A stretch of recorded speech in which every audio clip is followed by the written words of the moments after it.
Magandang hapon po sa bawat isa. Tayo po ngayon ay nandito sa construction site ng Christ the Foundation Church at nasa pang-apat na buwan na po ang ating construction. Medyo paunti-unti ay nagaganap naman po. Mayroon naman po tayong natatapos dahil po sa siguro yung weather natin ay talagang nagiging hadlang ng mga unang mga buwan. Pero itong panahon nito medyo maraw-araw na kaya nakakagawa tayo ng tuloy-tuloy.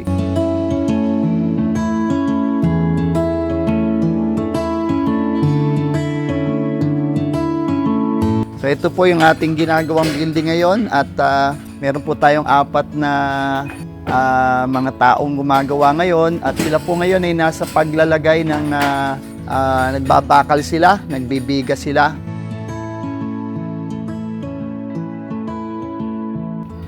At this week ay God willing ay makapagbuhos ng mga biga. Ito po yung isa sa pinaka medyo masaya sa pakiramdam dahil nasa taas na yung ating ginagawa, no? Kung hindi kumpara nung nakaraang mga buwan na tayo ay naguhukay at medyo maputik, matrabaho at talagang napakahirap. Pero ngayon ay kahit papano ay medyo magaang-gaang ang ating trabaho.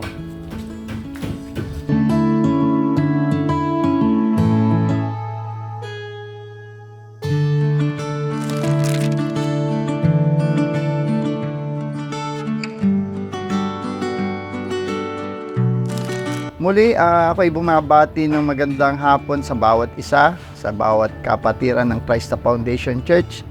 At sa mga kapatiran natin na kung saan makarating itong ating interview na ito.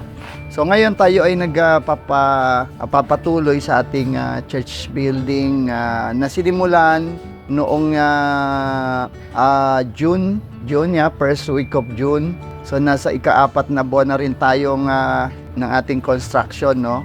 Naitayo na yung mga ilang poste.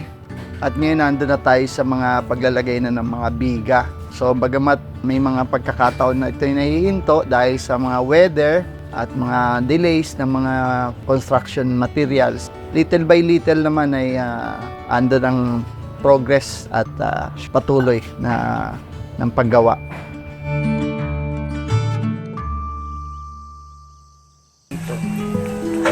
From City of Montalban. Isipin nyo yan na. Yung fix yan.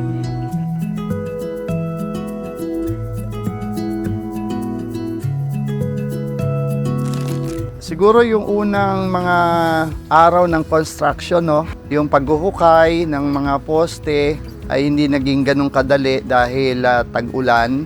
So minsang nahihinto dahil kailangan tanggalin yung tubig. So nadidelay yung mga construction worker natin. Yun yung isa sa pinaka-challenging siguro ng mga panahon na yon. At dahil nga hukay siya, maputik, pero compare sa nailagay na nga natin yung mga poste ay malaking kaibahan. So yun lang naman ang mga isa sa pinaka medyo mahirap na challenge, yung mga first part ng construction.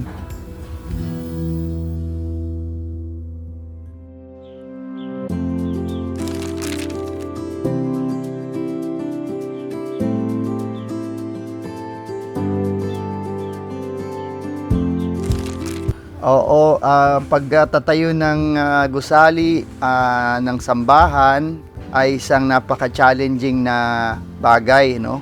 Ito hindi madali, matagal na proseso ito, magastos. Kailangan talaga ng tulong-tulong.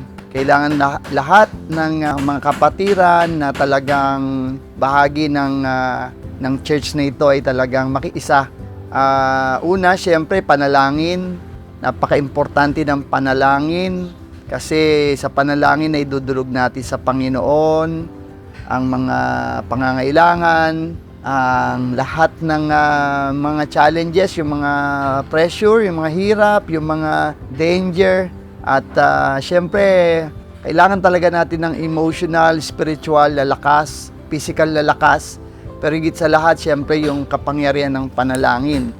At syempre, kasabay din ito ay in-encourage din po natin ang bawat isa na talagang financially, talagang importante talaga na magtulong-tulong tayo financially. So, I can say na sa lahat po ng naaabot ng interview na ito, sa mga kapatiran na nandyan, sa iba't ibang parte ng daigdig, at sa lahat, no, ay pwede po kayong makikisa at pwede nyo po akong kontakin at sabihin na kayo ay willing na tumulong. Ito po ay kahit sa maliit na halaga, at kung sakali man na sabi nga natin wala tayong pinansyal na may tutulong, ay una sa lahat syempre sabi ko nga po, isama nyo po sa panalangin ng pagpatayo ng gusali. At ito po ay sa tulong ni Lord, syempre ito po ay may isa sa katuparan.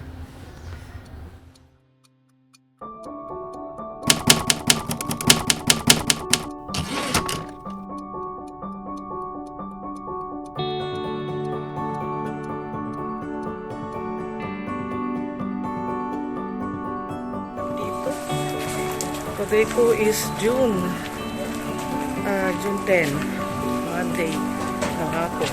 Today po ay Lunes ng hapon, June 10,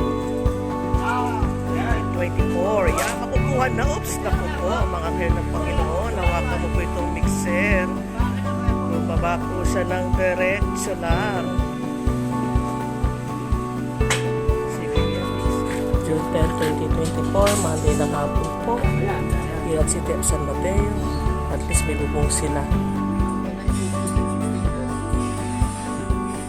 Salamat, Panginoon. Ano nga masabi mo, Pastor? Amen.